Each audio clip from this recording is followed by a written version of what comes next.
Hej, jeg vil gerne snakke om ægløsningscyklussen, som er en småkompliceret størrelse i kraft af, at den er et avanceret samspil mellem mange hormoner. Kvindens ovarie indeholder rigtig mange, eller alle udmodne ægceller faktisk ved fødslen, hvor ca. 400 af de her vil så modnes, før æggestokken, hvis den altså kvinden går i overgang. Man kan dele den, eller man deler den ind i 4 faser af ægløsningscyklussen. Den første er menstruationsfasen, dernæst kommer follikelfasen, dernæst ægløsningsfasen og til sidst lutealfasen, hvor det hele starter forfra. Menstruationsfasen, som er det første vi kan se her, markerer overgangen fra en cyklus til den næste og kaldes den første dag i cyklus, og menstruationen finder kun sted, hvis ægget ikke er befrugtet. Og det er fordi det gule legeme holder op med at producere østrogen og progesteron, og dermed udstødes livmoderhinden. Og det består af slim, blod og sekret, og det er så her, at livmoderhinden sidder. Og vi kan se, altså den falder også her på vores tegning.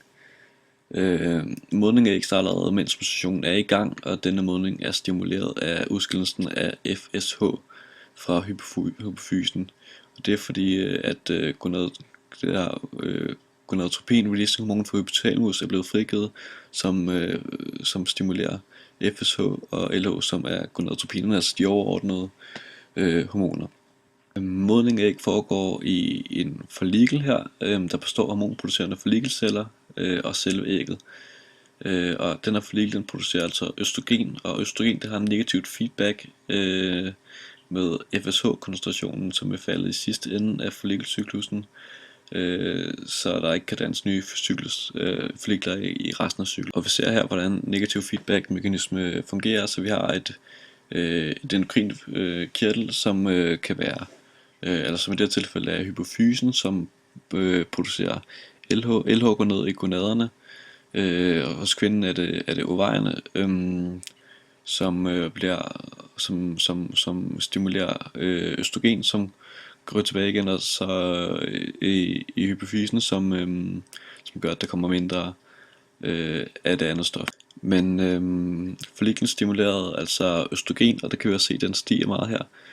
Østrogen har en positiv feedback-mekanisme med LH.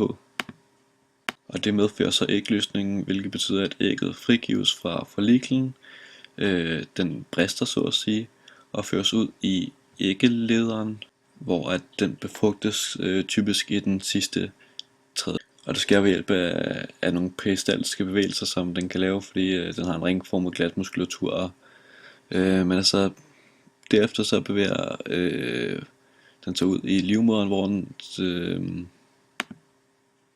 den får sat sig fast i livmoderslimhinden, hvis den er befrugtet, hvilket den kan inden for 24 timer efter ægløsningen. Men altså, når ægløsningen så har fundet sted, så træder man i lutealfasen, som er den sidste fase i ægløsningscyklusen.